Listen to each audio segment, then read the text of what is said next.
the course of time, David inquired of the Lord. "Shall I go up to one of the towns of Judah?" he asked. The Lord said, "Go up." David asked, "Where shall I go?" "To Hebron," the Lord answered. So David went up there with his 2 wives, Ahinoam of Jezreel and Abigail, the widow of Nabal of Carmel. David also took the men who were with him, each with his family, and they settled in Hebron and its towns. Then the men of Judah came to Hebron, and there they anointed David king over the tribe of Judah. When David was told that it was the men from Jabesh Gilead who had buried Saul, he sent messengers to them to say to them, "The Lord bless you for showing this kindness to Saul your master by burying him. May the Lord now show you kindness and faithfulness, and I too will show you the same favor because you have done this. Now then, be strong and brave, for Saul your master is dead, and the people of Judah have anointed me king over them." Meanwhile, Abner son of Ner, the commander of Saul's army, had taken Ish-bosheth son of Saul and brought him over to Mahanaim. He made him king over Gilead, Ashuri, and Jezreel, and also over Ephraim, Benjamin, and all Israel. Ish-bosheth son of Saul was 40 years old when he became king over Israel, and he reigned 2 years.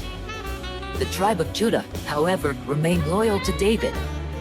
The length of time David was king in Hebron over Judah was 7 years and 6 months. Abner son of Ner, together with the men of Ish-bosheth son of Saul, left Mahanaim and went to Gibeon. Joab son of Zeruiah and David's men went out and met them at the pool of Gibeon. One group sat down on one side of the pool and one group on the other side. Then Abner said to Joab, "Let's have some of the young men get up and fight hand to hand in front of us." "All right, let them do it," Joab said.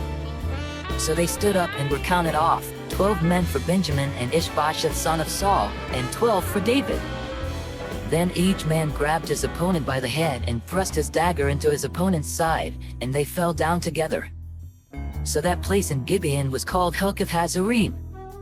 The battle that day was very fierce, and Abner and the Israelites were defeated by David's men.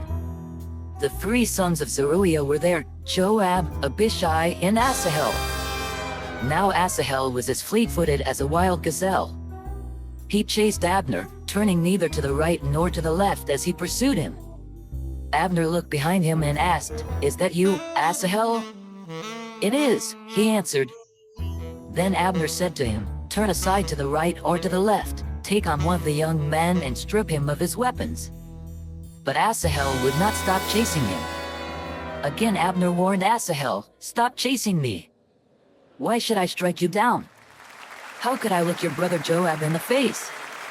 But Asahel refused to give up the pursuit, so Abner thrust the butt of his spear into Asahel's stomach, and the spear came out through his back. He fell there and died on the spot. And every man stopped when he came to the place where Asahel had fallen and died. But Joab and Abishai pursued Abner, and as the sun was setting, they came to the hill of Ammah, near Giah on the way to the wasteland of Gibeon. Then the men of Benjamin rallied behind Abner. They formed themselves into a group and took their stand on top of a hill. Abner called out to Joab, "Must the sword devour forever? Don't you realize that this will end in bitterness? How long before you order your men to stop pursuing their fellow Israelites?" Joab answered, "As surely as God lives, if you had not spoken, the men would have continued pursuing them until morning." So Joab blew the trumpet, and all the troops came to a halt. They no longer pursued Israel, nor did they fight anymore. All that night Abner and his men marched through the Arabah. They crossed the Jordan, continued through the morning hours, and came to Mahanaim. Then Joab stopped pursuing Abner and assembled the whole army. Besides Asahel, 19 of David's men were found missing. But David's men had killed 360 Benjamites who were with Abner. They took Asahel and buried him in his father's tomb at Bethlehem. Then Joab and his men marched all night and arrived at Hebron by daybreak.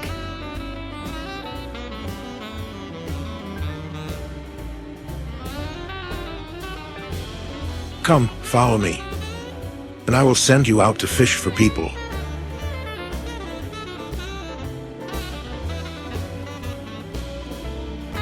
I hope and I pray that the Spirit of God, the Almighty, is with you.